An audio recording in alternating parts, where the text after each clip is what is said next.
Hey everybody, Alex from SCADA Forge here. Welcome to our Ignition 201 module. Here in the first video, we're going to run through the Ignition Design Challenge site. If you want to just read through this on your own, you're certainly welcome to. You don't have to watch the video. I'll try to add some clarity and insight as we read through it, and then we'll dive into doing some mock-ups and talking about what we're going to develop in the next video, and then we'll go through the challenge from there in terms of development. So basically, the Ignition Design Challenge is the old Ignition core certification test. Before they moved to an online multiple choice style test, they would give you a document that basically mirrored what you see here in the Design Challenge with a project to build, and then they would review what you had built. And if you passed, got a credential for core certification. If not, they would tell you what you needed to fix to pass. So just here on the overview page, it breaks down all the different sections. So we'll go into the challenge overview. So the overall problem scenario, we're going to build a project for a coffee roasting company with 20 different brewing systems to handle their products. We'll determine what's being brewed on each machine, observe some process data, and monitor things, and tie into things like security and all of that. The first process is to go through your gateway project creation. We'll do this on the SCADA Forge gateway that you can then download a backup of if you want to have access to what I built. We'll basically create a new project, and we'll set up some database connections and tags. It gives us a run through of using the programmable device simulator, which we covered in a previous video, as well as UDTs and tags, and what the UDT needs to contain, and what our station tag references are in that program. So this is pretty straightforward, and you can go through the previous videos if you have any questions there. And then we get into security.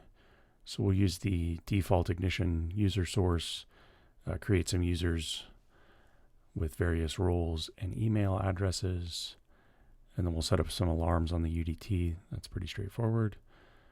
And then we'll set up alarm notification as well. Next, we go into the perspective side of things. So this has a perspective option and a vision option that you can go through to do both. You don't necessarily have to. If you only need to be familiar with one for now, you can start with perspective or vision and then do the other as needed. But basically, we'll set up a handful of views and some navigation so we can get through the project and implement security on that. So we'll make a station view, which will effectively follow our template video from before, using a parameter for station number. And we'll show some various data for the particular station we have loaded up. And in each of these, you can click for help. This will give you a couple of hints on what you need to do, and then give you some specific pages in the documents to look at if you have questions on creating pages or views, components, binding tags, etc.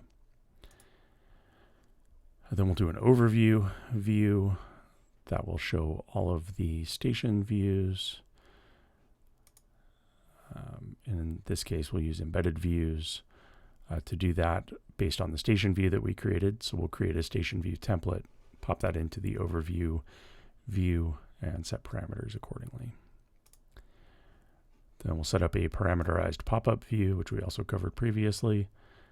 We'll pass in a station number, and this will pull up the station view on a pop-up, and then the operator here can view and change the name of the current coffee being roasted and adjust some set points for alarming.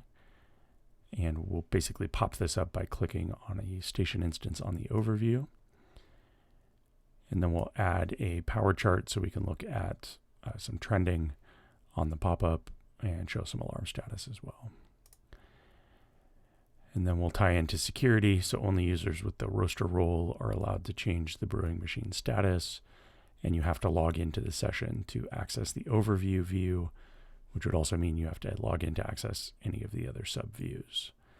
And again, you can click here for more info on security. Then we'll build an alarm status and history screen, similar to what we built previously with the alarm status table and the alarm journal table. Then next we'll go into the vision section. We'll basically set up the same concept of things in vision as we did in perspective. We'll start with a template for a station. That'll basically have the same information we would have in perspective. We'll build an overview window. That'll look very similar to what we have in perspective. We'll build a parameterized pop-up so we can show the station information along with tag history and alarms. And then we'll look at security. And again, roasters can change the brewing machine status.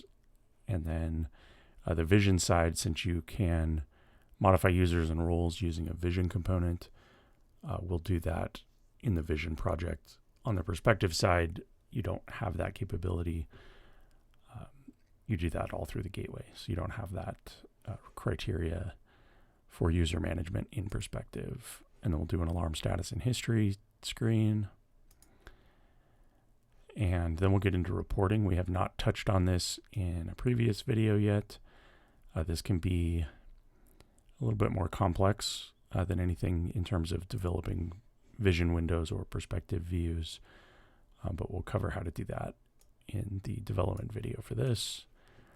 Basically, we'll create a transaction group for reporting data. That's a way to set up a fairly simple insert into databases so we can write tag data to that on an interval, in this case, of 10 seconds. We'll go through how to develop and implement all of this. I would say that's something that is used in a lot of Ignition projects. But once you're a little more advanced with Ignition, typically I don't see a lot of transaction groups in my later years of being an Ignition developer. Then we'll get into the report design, basically build a report that we could email or print to PDF or save to the computer as a PDF file. And this will give us relevant information about how we've been doing that day, including some trends and information about the brewing process. Then we'll build a report view in perspective. There's a component we can use to do that. And that's pretty straightforward. And then we'll specify a time range to allow us to view a different time period on the report. And if you were in a production environment, typically you would also have the ability to pull up reports based on batch or lot numbers. So we'll talk about how to extend that to that level of detail in the development video. Then we'll also do a vision report view with the vision report viewer component.